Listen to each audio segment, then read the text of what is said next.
안녕하세요. 저는 서울에 사는 평범한 40대 주부입니다. 현재 외동딸을 키우고 있어요. 남편과는 지지고 볶으며 나름 평범하게 잘 살고 있습니다. 제가 이곳에 사연을 올린 이유는 다름 아닌 문제의 동서 때문입니다. 여러분은 동서와 사이가 어떠신가요? 저는 남편이 나와 차이가 있는 동생이 있다는 소리를 듣고 오히려 반가웠습니다. 왜냐하면 귀여운 동서가 생긴다는 기대도 있었거든요. 그런데 웬걸 재수탱이 밥맛 없는 동서 때문에 몇 개월 시달렸던 생각을 하니 도저히 참을 수가 없었습니다. 그래서 자주 듣는 이 채널에 사연을 올리게 되었습니다. 그럼 지금부터 재수탱이 동서 이야기를 들려드릴게요. 함께 공감해 주시면 감사하겠습니다. 우선 동서를 만난 건 딸아이 생일 파티 때입니다. 한참 코로나 시국이라 제대로 친구들을 불러 생일 파티를 못 해줬는데 그래도 요즘에는 사회적 거리두기 단계가 많이 풀려서 간단하게 친척들을 불러 딸아이 생일 파티를 하기로 결심했죠. 친가 식구들을 불렀을 때 그때 자연스럽게 동서를 만났어요. 사실 그때만 해도 서방님과 결혼하기 전이라 그냥 여자친구 자격으로 만났어요. 파티는 집에서 이루어졌습니다. 시모, 시아버지, 남편, 서방님, 그리고 그 문제의 동서까지 모두 모인 적이 있었어요. 어머니, 어서 들어오세요. 어머, 서방님도 오셨네요? 우와, 형수님, 집이 정말 깨끗하네요. 역시 다르네요. 우리 며느리 잘 지냈어? 참, 인사해라. 둘째 여자친구래. 아, 안녕하세요. 처음 뵙겠습니다. 준호 오빠 여자친구 김민지라고 합니다. 미래 동서래? 유리가 민지를 동서라고 불러야 하지? 아유, 엄마, 부담스럽게 왜 그래? 아, 말씀 많이 들었어요. 서방님 여자친구분이시구나. 드디어 얼굴 뵙네요. 너무 귀여우시다. 반가워요. 어서 들어오세요. 안녕하세요. 저희는 어색한 인사를 마치고 밥을 먹었습니다. 그런데 제가 좀 예민한 건지 모르겠는데 상을 차리고 음식을 나르는데 엉덩이 한 번을 안 떼더라고요. 물론 손님으로 왔으니 당연히 일을 시킬 일도 없겠지만 또 시키지도 않겠지만 을의 시댁 식구들 앞이면 식사를 차릴 때 도와주려는 신용은 하지 않나요? 게다가 딸아이 장난감을 보면서 무례하게 한마디를 하더라고요. 어머, 윤지 이거 아직도 가지고 놀아요? 왜? 윤지 나이 때 친구들 다 이거 가지고 노는데? 아, 뭐 그럴 수 있죠. 그런데 요즘은 이런 장난감 안 가지고 놀아요. 아이들 사고력 발달을 위해서는 장난감도 이제 똑똑하게 고르셔야 하거든요. 저희 아버지가 아이들 장난감이나 교구 만드는 사업 하시거든요. 지금 윤지가 4살이니까 이제는 이런 아기 같은 장난감은 버리셔야 할 거예요. 아이들 오히려 사고가 막혀요. 큰일 나요. 아니 뭐 사고가 막힐 것까지야. 아이가 좋아하고 즐기는데 굳이 그럼 버려? 그리고 나는 장난감을 막 사드리는 것보다는 직접 많이 놀아주고 체험해주는 걸 더 좋아해서 장난감에 돈 안 써. 제가 언제 놀아주고 체험하지 말라고 했나요? 말을 잘 이해 못하시네요. 장난감도 장난감 나름이라는 거죠. 그리고 4살 정도면 이제 교구를 많이 만지게 하셔야 해요. 이런 띠띠빵빵 자동차 만지는 시간이 좀 아깝다는 거죠. 저기 동서, 말하는 태도가 왜 그래? 네? 제가 뭐요? 나랑 동서 나이 차이가 7살 나는 거 알지? 네, 그런데요? 우리 이제 가족 된 지 얼마 안 됐어. 그리고 난 동서랑 잘 지내고 싶어. 진심이야. 우리 서로에게 예의 지키자. 제가 예의를 안 지킨 게 뭔데요? 말씀해 주시겠어요, 형님? 듣자 하니까 기분이 너무 나빴습니다. 본인이 엄마도 아니고 무슨 교육 전문가도 아닌데 친정에서 그쪽 관련 사업을 한다는 이유로 무척이나 아는 척을 하더라고요. 하지만 그 자리에서 싸울 수는 없었습니다. 그냥 좋게 생각해서 자기가 아는 걸 조언하는 거겠지 하며 생각하려고 했어요. 이런 쪽으로 잘하나 봐. 근데 조언은 고마운데 우리 윤지 교육은 내가 알아서 할게. 네, 무례했다면 죄송해요. 근데 진짜 이런 장난감은 이제 버리셔야 해요. 요즘 트렌드에 안 맞아요. 아, 그리고 미리 말씀드리면 저는 나이 차이 그런 거에 주눅 안 들어요. 그리고 아닌 건 아니라고 말하는 타입이에요. 오해를 사기는 하지만 어쩔 수 없죠 뭐. 그렇다고 제가 제 성격을 바꿀 순 없잖아요. 안 그래요? 귀엽게 이쁘게 봐주세요. 저는 그때 딱 알아봤습니다. 재수탱이 여자라는 걸요. 여자들은 조금만 대화해보면 딱 각이 나옵니다. 하지만 뭐 어쩌겠어요. 결국 서방님과 그 재수탱이는 결혼을 했고 저의 하나뿐인 동서가 되었습니다. 결혼 후 어이가 없는 건 잘난 척을 밥 먹듯 한다는 거였어요. 가장 혐오하는 인간상 중 하나가 빈수레가 요란한 사람인데 동서가 딱 그랬습니다. 게다가 제 남편과 서방님은 효도에 있어서는 진심이었기 때문에 시댁과 가까운 곳으로 신혼집을 차렸어요. 다행히 친정과도 멀지 않아서 중간 지점에 이사를 오게 된 거죠. 근데 하필 동서네까지 신혼집을 이쪽에 차릴 줄은 상상도 못했습니다. 하루는 명절에 다 같이 모인 적이 있었어요. 마침 주차장에서 그 재수탱이를 만나게 되었습니다. 형수님 오셨어요. 아, 서방님 오셨어요? 우와, 너 이거 뭐냐? 새로 차 뽑았더니 이거구나. 이거 다음 달에 나온다고 하지 않았어? 야, 아버지 진짜 좋아하시겠다. 아버지 차에 관심 많으시잖아. 형, 당연하지. 요즘 이 정도는 타야 한다고. 어때? 외제차 역시 최고지. 아, 동서 왔어? 네, 형님. 형님, 제 차 어때요? 오, 대단한데. 근데 이거 서방님 차 아니었어? 네? 무슨 소리. 남편이랑 제 차 따로 있죠. 제 차예요. 좀 무리 좀 했어요. 뭐? 동서 차라고? 근데 동서는 재택근무하지 않아? 자동차가 필요해? 뭐 자동차 사는 건 자유지만 이거 진짜 비싼 차잖아. 뭐 그렇긴 하죠. 그래도 국산차 타고 다니면서 구질구질하게 다닐 수는 없죠. 쪽팔리잖아요. 그래도 한번 나갈 때 멋이 있어야 하지 않겠어요?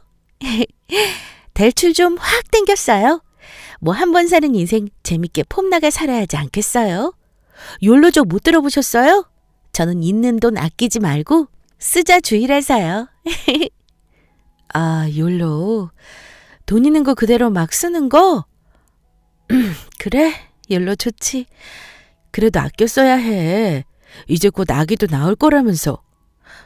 근데 와, 이쁘긴 이쁘다. 형님도 이제 구질구질하게 살지 마세요. 형님도 아주버님한테 이야기 좀 해서 차 좀 바꾸세요. 진짜 나중에 창피당해요. 윤지 이제 곧 초등학교 입학할 텐데 그때 기죽지 않으려면 외제차는 타야 한다고요. 엄마들이 얼마나 드세고 비교하는지 몰라요. 이런 국산차 타면 왕따 당해요. 진짜 제 말 믿으시라니까요. 뭐 구질구질? 동서, 말이 좀 그렇다. 그게 무슨... 아이고 실수. 제가 형님을 워낙 언니처럼 느껴서. 아니 제 말 진짜 잘 새겨 들으세요.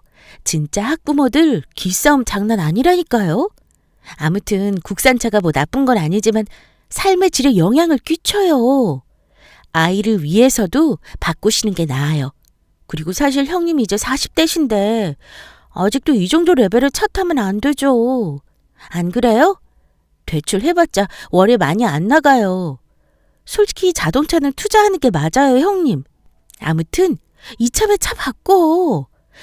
그 나이에 국산차 타고 다니는 형님이 불쌍하네요. 저기 동서, 뭐라고? 내가 지난번부터 이야기하고 싶었는데 내가 알아서 할게. 그리고 자동차로 계급 나누고 기싸움하는 그런 인간들과는 나는 상종 안 해. 동서는 자동차로 사람을 평가하나 본데 난 그렇게 사람 안 봐. 앞으로 동서도 그런 습관은 버려야 해. 이건 진짜 어른으로서 이야기하는 거야. 그러다 크게 실수해. 그리고 말이 가끔 짧은 것 같아. 알고 있어? 나랑 7살 차이야. 내가 나이 많다고 요새 떠는 게 아니라 어른들 보기에도 이건 아니지. 좀 주의해줬으면 좋겠어. 아무튼 자동차를 사든 말든 내가 알아서 할게. 어머, 형님. 너무 서운하게 말씀하셔. 그리고 형님이 언니 같아서 그렇죠 뭐. 제가 언제 말을 짧게 했어요. 형님 가끔 보면 좀 소심할 때가 있어. 그러면 친구 다 떨어져 나가요. 재밌게 좀 편안하게 사세요. 그리고 무엇보다 제가 다 경험이 있어서 그래요. 형님이 윤지 낳고서 너무 집에서 육아만 하셨나 보다. 요즘 세상은 그렇지 않아요. 제가 형님이랑 우리 윤지 다 도움되라고 말씀드리는 거예요. 그리고 형님, 제가 나중에 구두 하나 사드릴게요. 여자한테 구두는 진짜 중요해요. 지난번부터 보니까 계속 운동화 신으시던데 오늘도 또 그 운동화 신으셨네? 아무튼 어서 들어가죠. 참, 재수탱이 동서는 말을 싸가지 없이 하는데 재주가 있었습니다. 사실 사회에서 만났으면 상종 안 하면 그만인데 가족이다 보니 이런 행사가 있는 날에는 꼭 얼굴을 봐야 했어요. 그게 참 스트레스였습니다. 저는 결국 그날 저녁 남편에게 동서 이야기를 솔직하게 했어요. 남편은 효자이기도 했지만 훌륭한 아빠이자 애처가였기 때문에 이야기를 하면 잘 이해하고 들어주었습니다. 오빠, 나 미치겠어 정말. 응? 왜? 무슨 일 있어? 아니 동서 말이야. 진짜 죄수탱이 아니야? 아이고 또 왜? 이제 우리 식구 된 지 1년도 안 됐잖아. 우리랑 나이 차이도 좀 있고. 아니야. 이게 나이 차이가 있어서 뭐 세대 차이가 나는 그런 개념이 아니라니까. 그냥 기본적으로 날 가르치려고 들어. 그리고 기본적으로 예의가 없어. 말을 할 때 잘 들어보면 자기 자랑이 너무 심해. 나랑 너무 안 맞아. 기본적으로 날 이겨먹으려고 해. 근데 당신이 이런 이야기 하는 거면 심각하긴 한 건데. 원래 당신 다른 사람 뒷담화 절대 안 하잖아. 네, 정말입니다. 제가 예민한 게 아니었어요. 저는 맹세코 남 이야기 관심도 없고 뒷담화 자체를 혐오하는 사람입니다. 그래서 남편도 제가 동서 때문에 힘들어하는 모습을 보고만 있을 수는 없었나 봅니다. 결국 남편은 진지하게 서방님에게 이야기를 했어요. 남편에게 나중에 들어보니 서방님을 엄청 혼냈다고 하더라고요. 그동안의 일들을 다 이야기하면서 진지하게 말했다고 했습니다. 오빠, 서방님이 뭐래? 미안하다고 하지 뭐. 그리고 원래 철없이 구는 타입이 아니라고 하던데?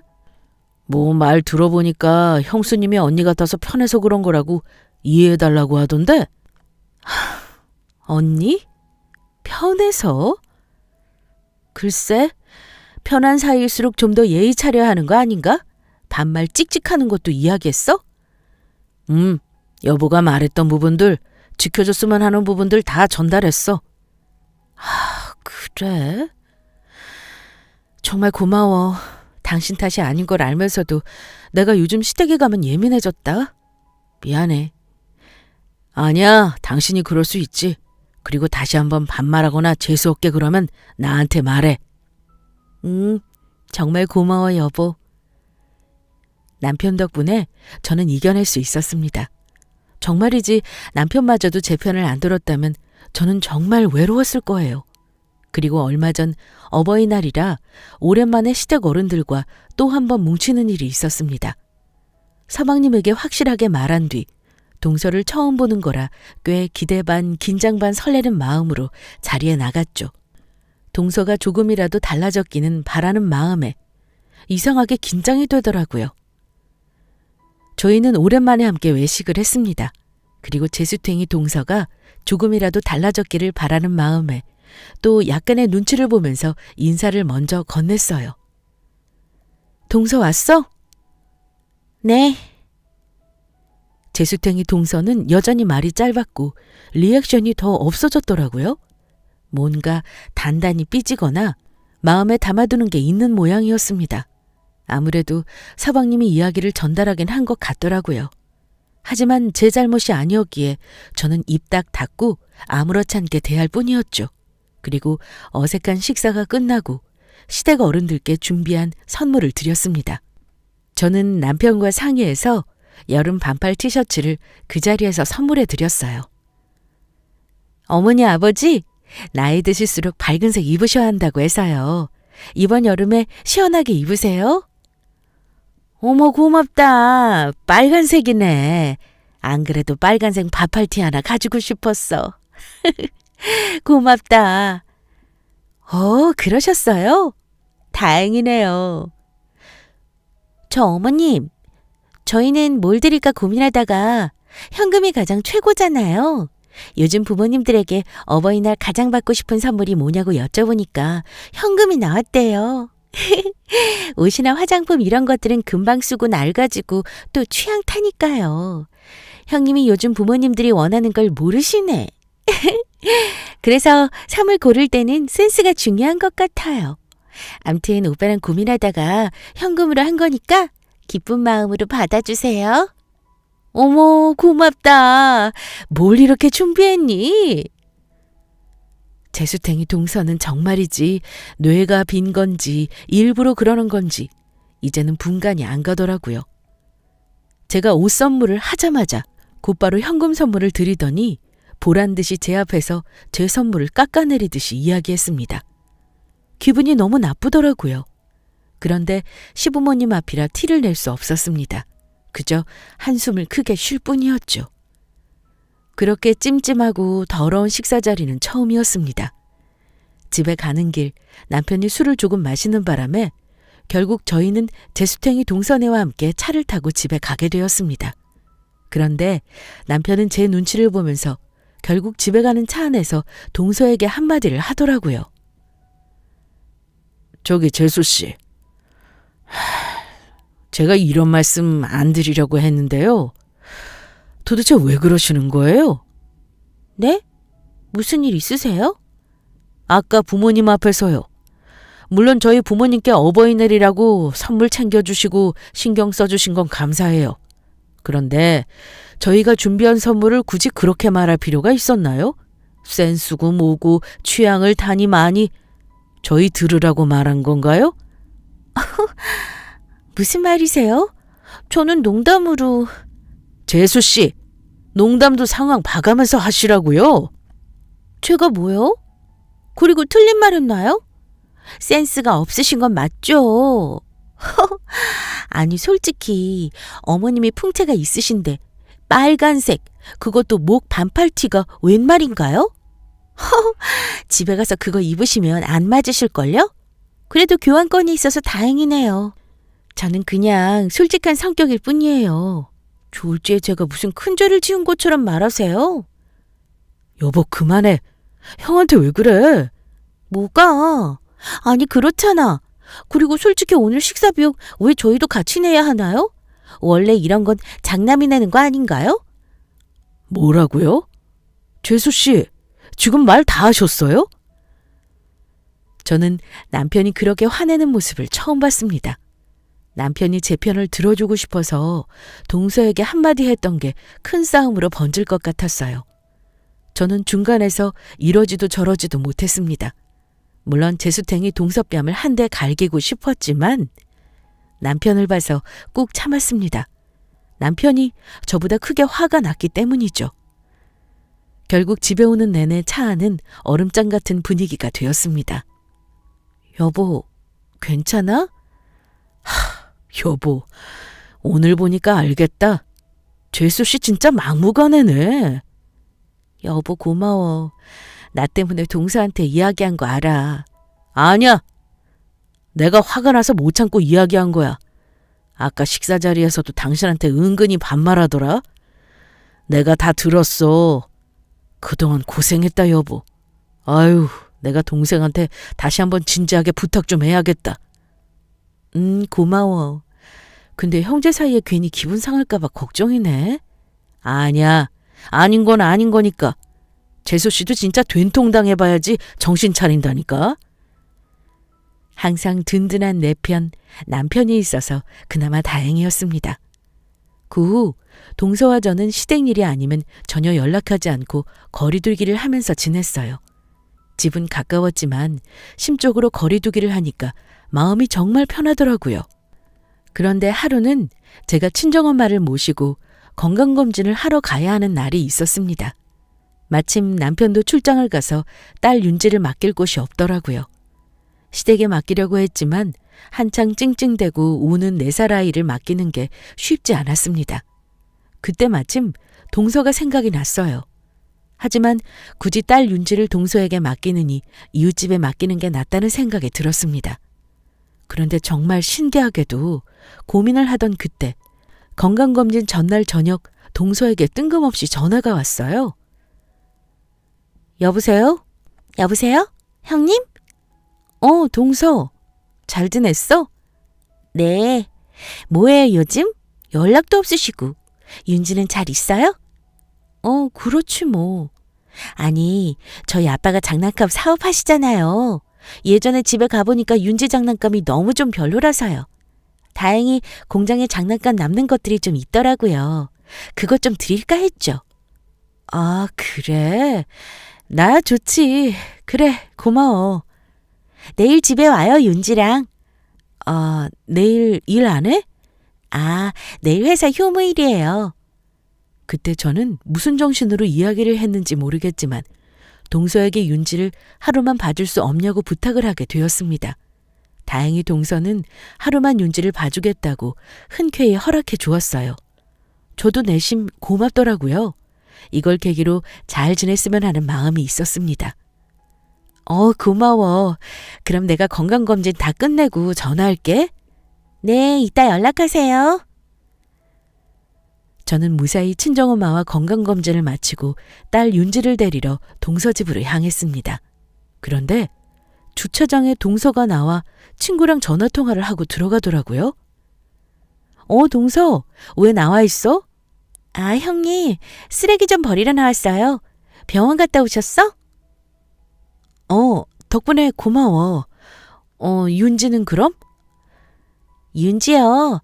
집에서 TV 보고 놀고 있어요. 뭐라고? 윤지랑 같이 나와야지. 아기를 집에 혼자 두면 어떡해? 저는 순간 미치는 줄 알았습니다. 물론 아이가 TV를 혼자 잘 보고 있다고 하더라도 아이 혼자 집에 덩그러니 두고 나오는 게 말이 되나요? 그리고 제 딸 윤지는 호기심이 많아서 특히 혼자 있을 때 이것저것 만지는 아이라서 더 불안하더라고요. 동서, 진짜 우리 윤지를 두고 나오면 어떡해? 보호자가 있어야지. 아니, 집중하고 TV 잘 보고 있는데 왜요? 그리고 잠깐 쓰레기 버리러 나온 거라니까요? 저는 엘리베이터를 타고 올라가는 내내 가슴이 터지는 줄 알았습니다. 아이를 가진 어머니들은 이게 무슨 말인지 아실 거예요. 그날 하필 집에 동서만 있을 때라 저는 딸아이가 혹시 혼자 울지 않았을까 하는 마음에 불이 나게 아파트를 올라갔습니다. 아니나 다를까 아이는 입술이 파랗게 찔려서 닭똥 같은 눈물을 흘리고 있었어요. 아이가 당황했는지 저를 보자마자 딸꾹질을 했습니다. 저는 동서에게 진짜 화가 나더라고요. 윤지야, 엄마 여기 있어. 괜찮아, 울지 마. 동서는 천천히 걸어서 따라왔습니다. 형님, 왜 그렇게 유난히셔? 괜찮아요. 윤지 TV 잘 보고 있다가 괜히 엄마 만나니까 울고 그러네. 쓰레기 버리고 얼른 올라가려고 했어요. 동서, 이건 진짜 아니야. 이건 진짜 잘못하는 거야. 우리 윤지한테 제대로 사과해줘. 이제 막 4살 된 아이야. 다 큰 것 같아 보여도 아직 아기라고.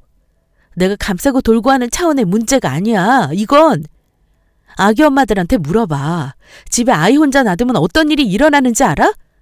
그리고 무슨 일이 일어나는 걸 떠나서 아이 혼자 집에 있다는 건 순간적으로 얼마나 큰 공포감이 드는지 알아? 물론 우리 윤지 오늘 대신 돌봐준 건 정말 고마워. 나도 알지.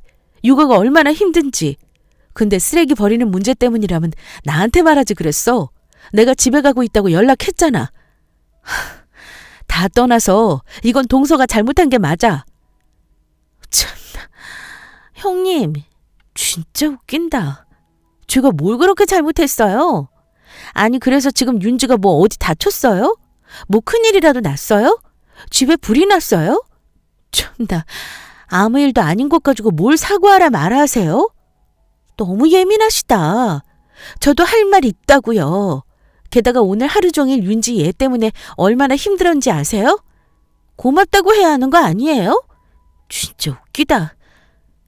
동서, 내가 하는 말 이해 못해? 고맙지. 오늘 하루 정말 고마워. 그래서 케이크도 사서 왔잖아. 동서 딸기 케이크 좋아하는 거 알고 내가 일부러 먹으라고 사왔어.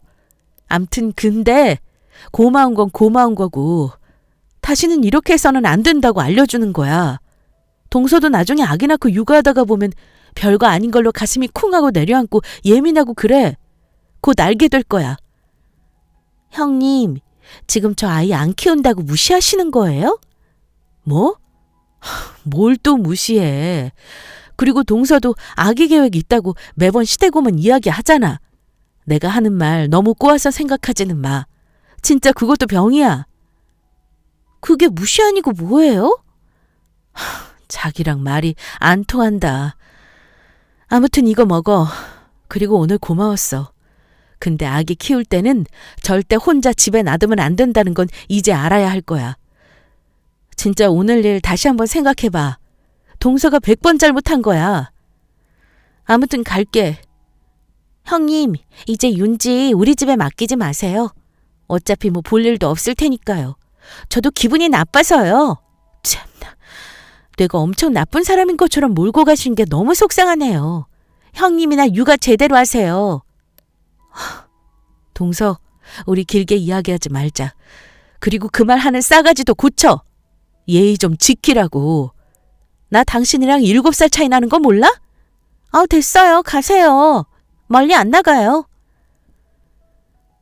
동서는 적반하장으로 저한테 화를 냈습니다.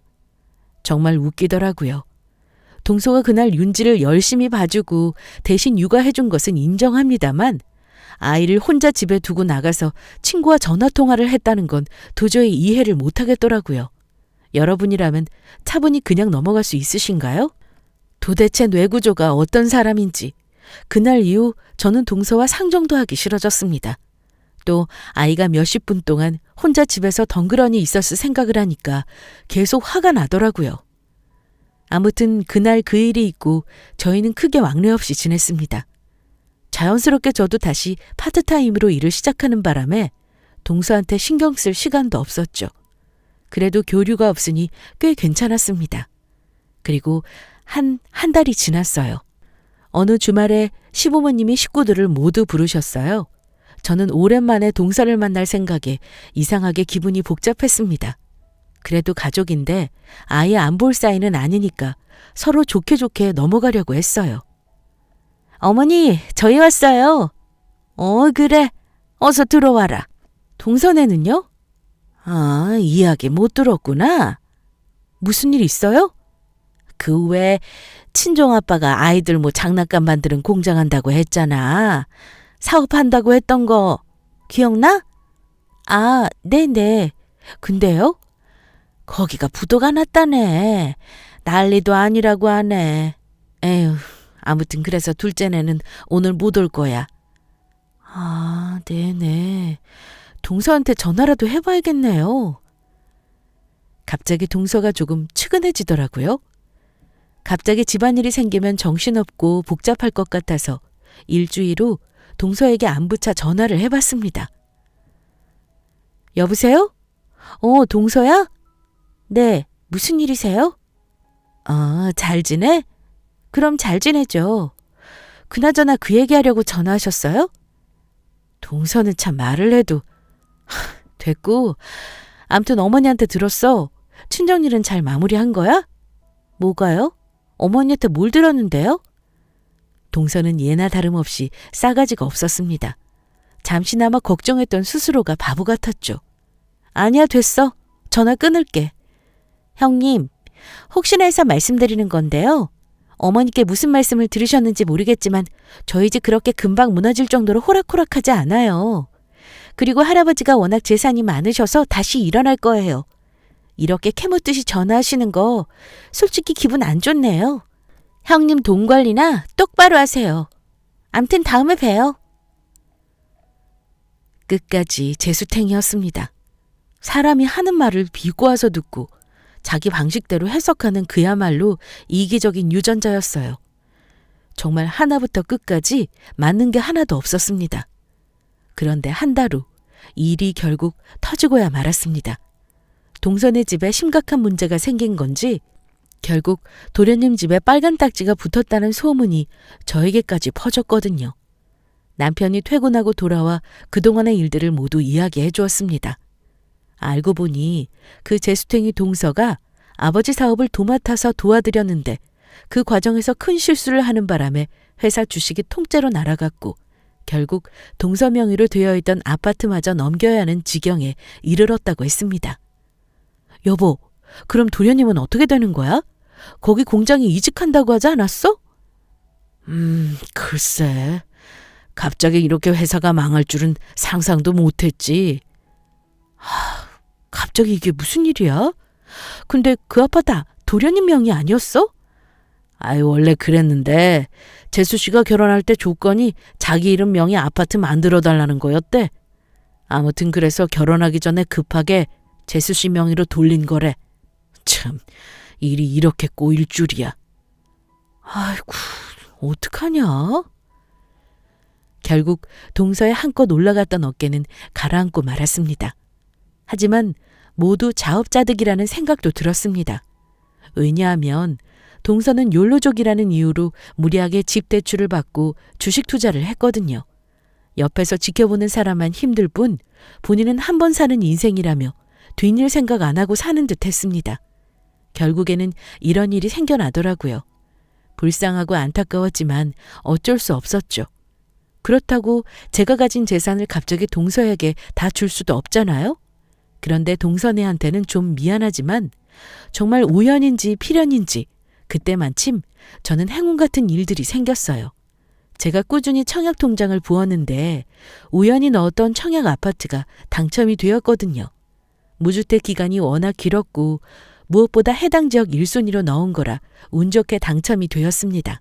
물론 넓은 평수는 아니지만 그래도 브랜드 아파트로 처음 가는 이사라 정말 꿈만 같았습니다. 대출을 조금만 더 받으면 크게 무리하면서 이사하는 건 아니었거든요. 기다리는 자에게 복이 있다고 생각했는데 그 말이 딱 맞았어요. 항상 아껴 쓰고 절약하면서 착실히 돈을 모았는데 이렇게 좋은 일이 생기려고 그랬나 봅니다. 저는 내 집 마련의 꿈을 실행하면서 행복하게 지내고 있었죠. 남편에게 들어보니 동생네도 다행히 아파트까지 날아가는 상황까지는 피했다고 했습니다. 다행이었죠. 그런데 어느 날 집에 동서가 찾아왔습니다.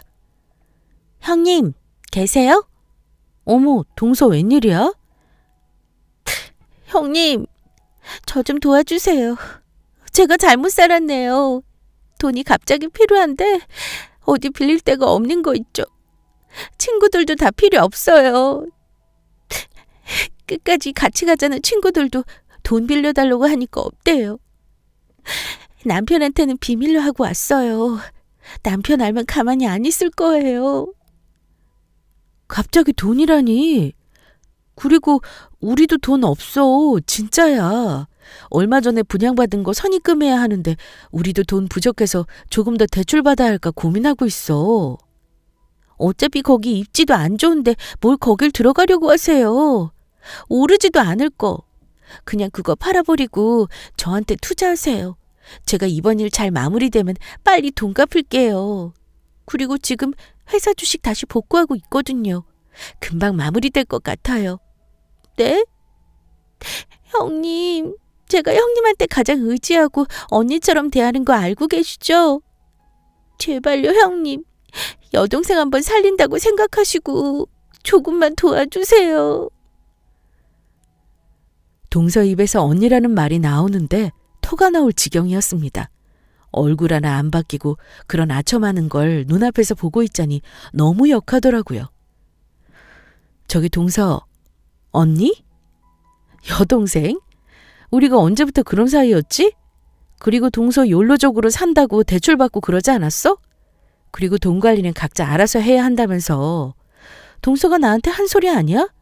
물론 우리가 서로 모르던 사이였지만 어떻게 이렇게 가족이 되어서 만난 건 인연이고 한데 그렇다고 돈 거래까지 하는 건 솔직히 난 부담스러워.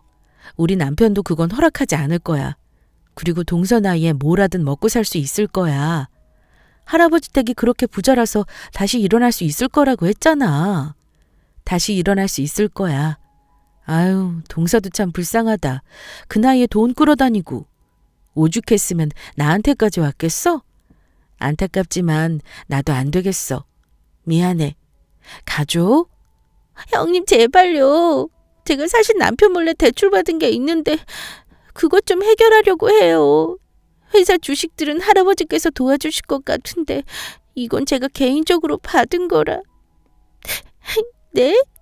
제발요. 저 이거 남편한테 걸리면 죽어요. 그러게 왜 그렇게 돈을 흥청망청 쓴 거야? 본수에 맞게 써야지. 형님 제발요. 저 좀 도와주세요. 제가 갑자기 빌리는 바람에 이자가 눈덩이처럼 커지더라고요. 동서, 그럼 더 못 도와주겠다. 잘 알아보고 했어야지. 난 모르겠다. 일단 도련님한테 솔직하게 말해. 그게 맞지. 부부 사이의 일이잖아. 왜 나한테 이래? 형님, 정말 너무하시는 거 아니에요? 제가 이렇게까지 하는데 우리 한 식구 아닌가요? 뭐? 한 식구? 식구도 식구 나름이야. 동서 여태껏 나한테 행동했던 꼬라지 보면 남보다도 못해. 알아? 시끄럽고 나가. 왜 나한테 이래? 참나. 형님, 갑자기 제가 이렇게 되니까 뭐 인생 역전된 줄 아시나 본데 꿈 깨세요. 괜히 왔네. 아니 고분고분 빌려줄 줄 알았더니 이렇게 무시해요? 진짜 기분 나빠. 저 갈게요. 야, 너 미쳤어? 너 지금 말 다 했어? 아니요. 뭘 다 안 했어요. 형님이나 분수껏 사세요. 아파트 청약? 형님이랑 수준에 맞는 아파트로 가셔야죠. 브랜드 아파트가 형님이랑 어울리기나 해요? 너 진짜... 야, 내 이야기 잘 들어. 너 지금 이따위로 살면 너 주변에 사람 한 명도 없을 거야.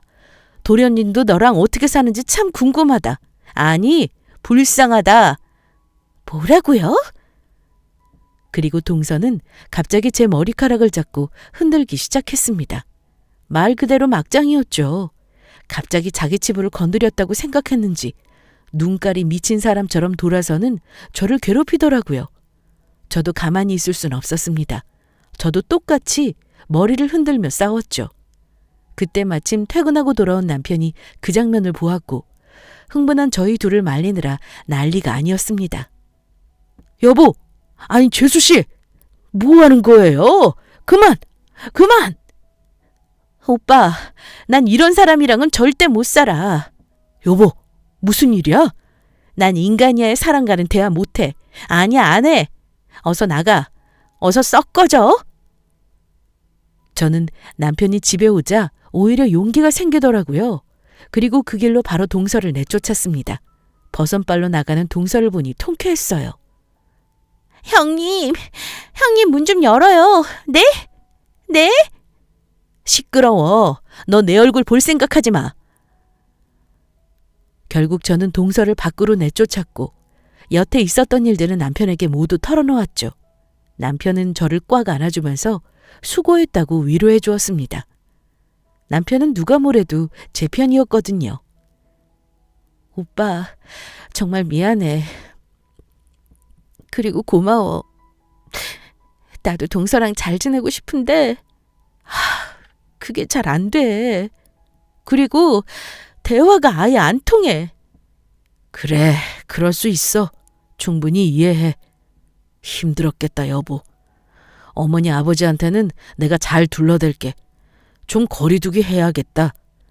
명절이나 이럴 때는 어쩔 수 없이 보겠지만 평소엔 우리 좀 떨어져서 지내자. 지금도 잘하고 있어. 고마워. 그게 나한테도 좋겠어. 나 너무 힘들어. 그래. 우리 가족끼리 똘똘 뭉쳐서 잘 지내면 돼. 신경 쓰지 마. 저는 남편과 그 대화 이후로 진짜 동서네랑은 남남처럼 지내고 있습니다. 제가 너무하다고 생각하시나요? 하지만 동서 같은 사람들을 직접 겪으시면 무슨 말씀인지 아실 거예요. 말하는 족족 자기 자랑에 남 무시하고 깔보고 예의가 없는 사람과 1분 1초도 전 대화할 수 없었습니다. 제 기운이 빨리는 느낌이 들거든요. 여러분도 나와 맞지 않는 사람이 있다면 고민하지 마세요. 그게 가족이라고 해도 상관없습니다. 노력해도 맞지 않는 사람들이 있거든요. 그럼 적당히 거리두기를 해야 한다고 생각합니다. 여러분도 인간관계에 적당한 거리두기를 실천해 보세요. 훨씬 삶이 편해지실 겁니다. 그럼 지금까지 제 이야기 들어주셔서 감사합니다.